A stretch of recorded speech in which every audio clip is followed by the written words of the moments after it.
morning. Welcome in. Your SEC Insider Hit this morning is brought to you by Eye Care Professionals. Dr. Kirk Jeffries. If you need cataract surgery, you want to go to Eye Care Professionals and Dr. Kirk Jeffries, 2 locations on Lakeland Drive, right down from Smith Wills in Jackson, and then Flowood, Belmead. We are ESPN 1059 The Zone. I'm your host, Bo Bounds. This is the Out of Bounds Show. Our guests join us on the Farm Bureau Insurance guest line. And we welcome in Chris Lemonis, Hale State baseball coach, to the show. Coach, good morning. How are you?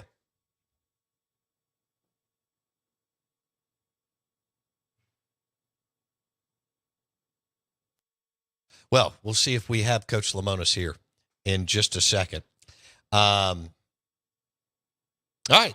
You're listening to Out of Bounds, 1059 The Zone, ESPN. We're live in the BankPlus Studio. Want to let you know that this interview will be on Spotify or Apple Podcasts. Search Out of Bounds with Bo Bounds. The Diamond Dogs will get it kicked off, if you will, first pitch. Not this Friday, but next Friday, Duty Noble Field. And we welcome in the head baseball coach for Mississippi State, Chris Lemonis, to the show. Coach, good morning. How are you? I'm great, Bo. How are you? Hey, I'm doing well. All right, so I bet you like seeing sunshine on day. You don't ever know what you're going to get in February, and it looks like you're going to have a pretty good day today for February, doesn't it? Baseball coaches have been pretty happy lately. So we wake up and check the weather every day. So, and it's starting to get to that point where we're checking opening day too. So you're just trying to get an idea, but weather is important, and today's going to be beautiful. Yeah, that's awesome. My buddies are freaking out about next weekend. So when we started telling everybody an hour and a half ago that we were having you on the show, the name that started hitting our text line is Jurrangelo St-J. Can you tell us how you feel like he could factor in to your pitching staff and starting rotation with Justin Parker this year? Yeah, we got a real battle right now going on. We got about 4 or 5 talented starters.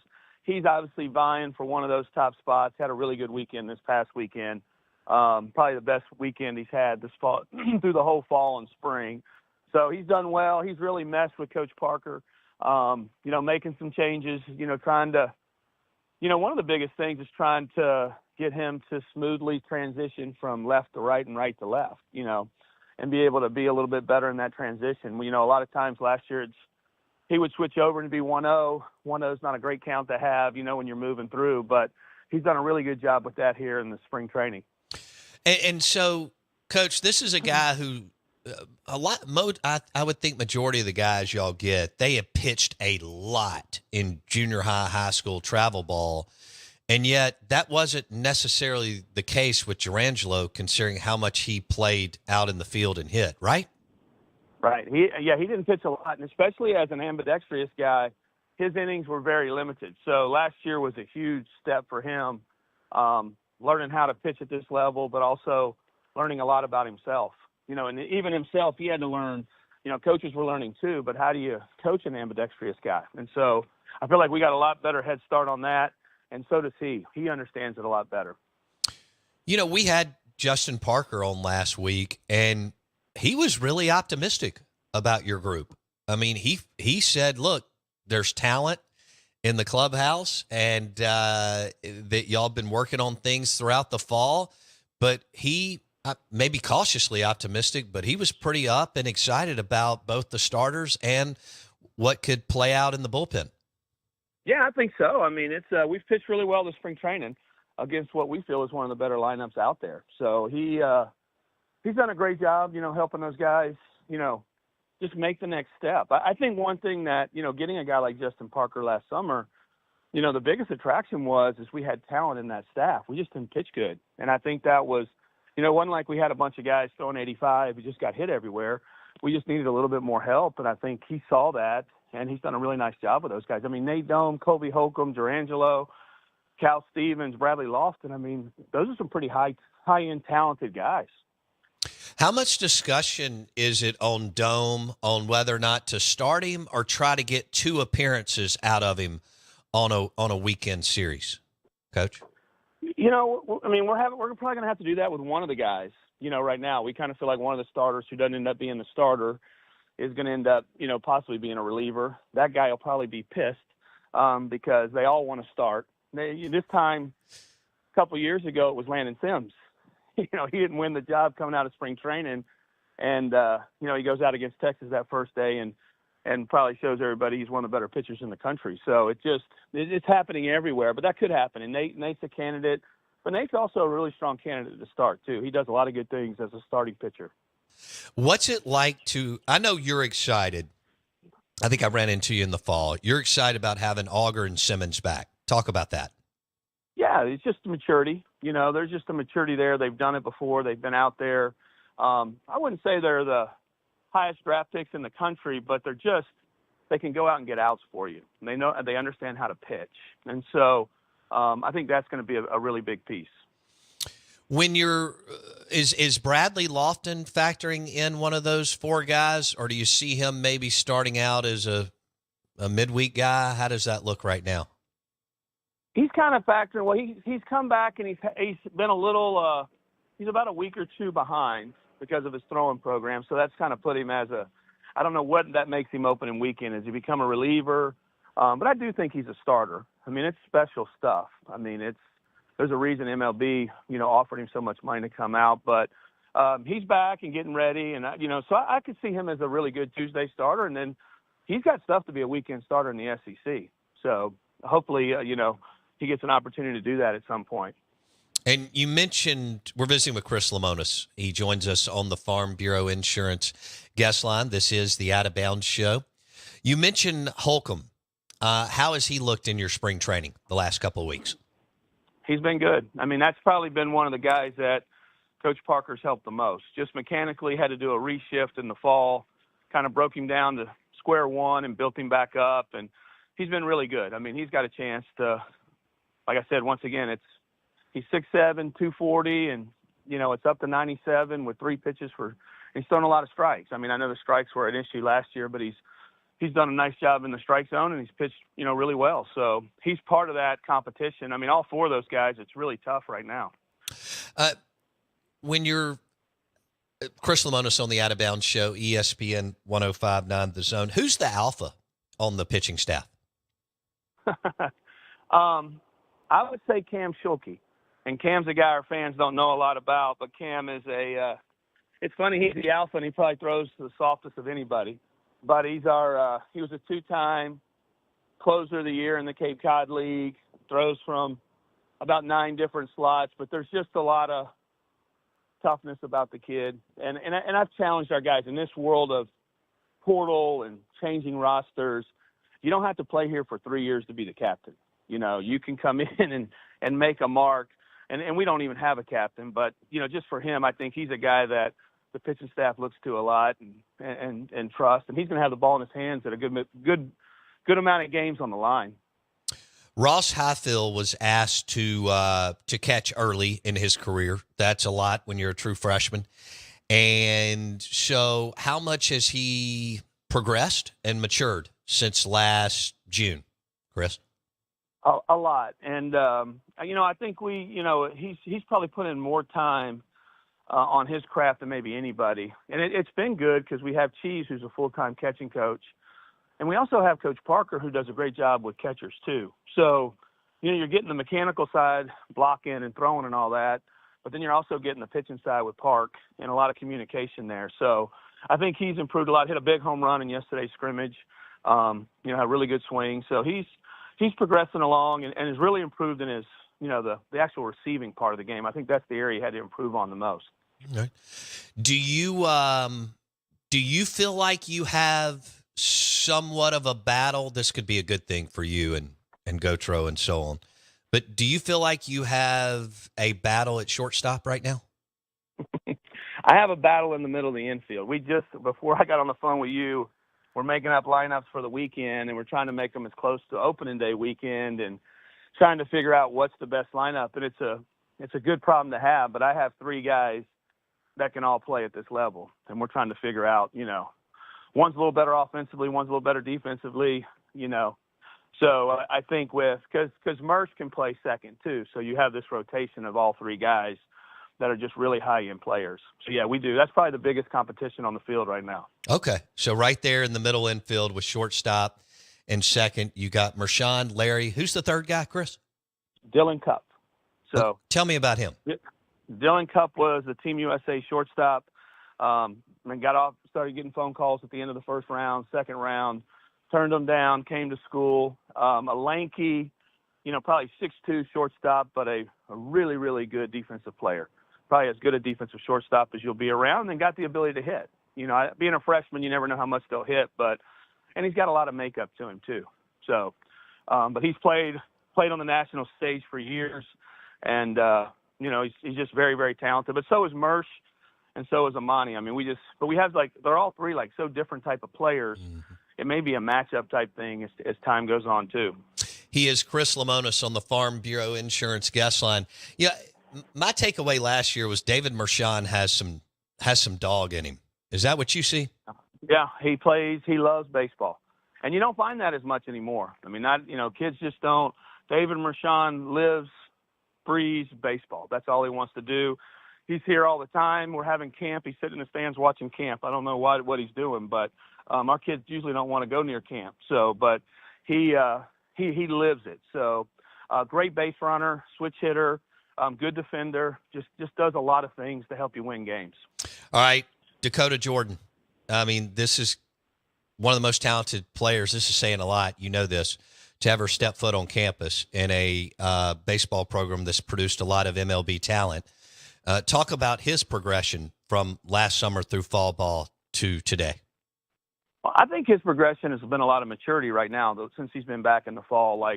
He's hitting balls. He hit a ball, oppo line drive out the right yesterday in a 3-0 count just on a line. It's just nothing he can't do offensively. He flies down the line. There's not many kids who run like him. But, just the maturity of the game, handling the game, the pressures of the game, defensively, we played him in left last year, but he's a natural right fielder. And boy, he's really looked good in right field. He's a guy that can make a difference defensively for you in the outfield with his speed and his arm. There's just not many holes in his game. Chris Lemonis on the Out of Bounds show. Who's a guy that the media and maybe the fans aren't talking about that's impressed you and the staff, either the last few weeks or count fall ball too? I think one of the biggest guys for us is Bryce Chance. People don't talk about Bryce Chance. And, our outfield got locked down last year because Dakota showed up and Colton Ledbetter showed up. And we had a guy like Bryce Chance who still hit 350 and ton of runs and RBIs and everything else in limited time. And he doesn't look like our best player. He's smaller, probably not our fastest, not our best arm, but he really plays the game. And he's kind of a little bit of the heart and soul in there of that lineup. Just like I said, you don't find that as much anymore. Him and Connor Heisek's another kid who got locked out. He was rated as one of the number one portal guys, coming out last year, and then fell behind Ledbetter and just never got in the lineup. So I think those two guys could be a real big push to our lineup. Just to add some depth in that lineup. Absolutely. You sound optimistic and excited.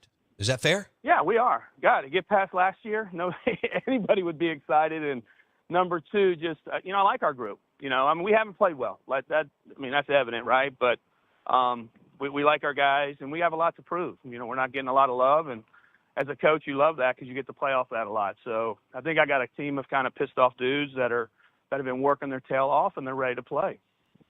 I like it. We'll leave it there, and we hope to catch up with you a few times throughout the season. Chris Lemonis on the Out of Bounds show. Chris, thanks so much for your time today. We appreciate it. No problem. Take care. Hail State. Chris Lemonis, national championship coach Chris Lemonis, joined us on the Farm Bureau Insurance guest line. He's taken Mississippi State to 2 College World Series and won it in 2021.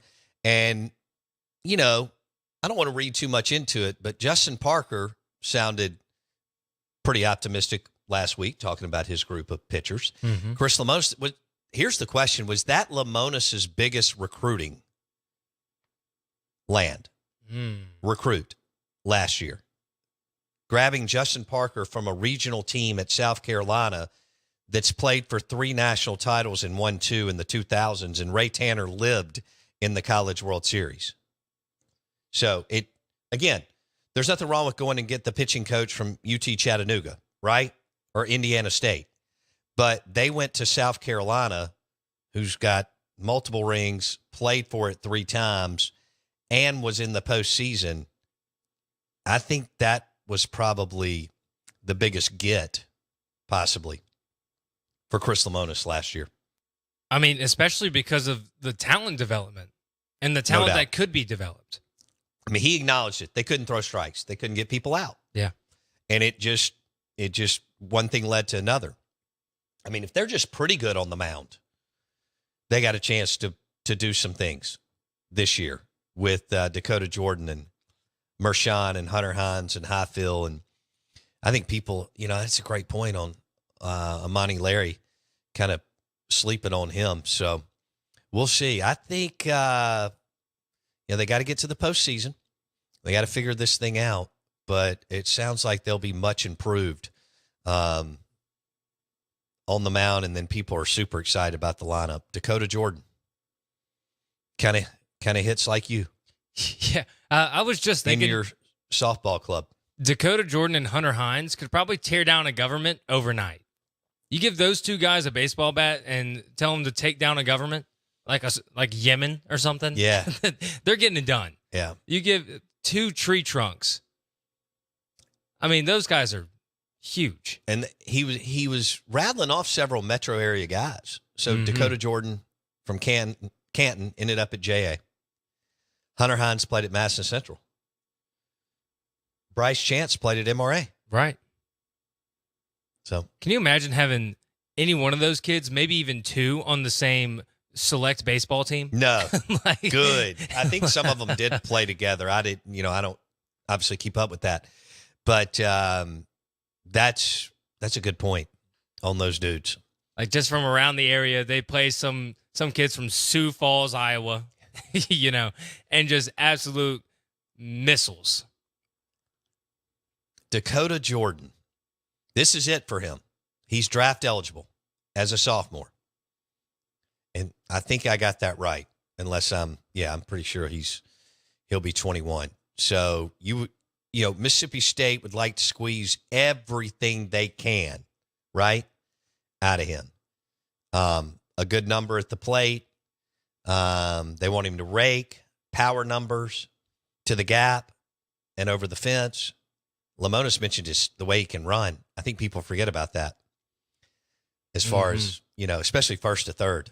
Dude can scoot. So that was good. Yeah, if State's missing a running back this coming season, if nobody's fitting the bill, put him in there.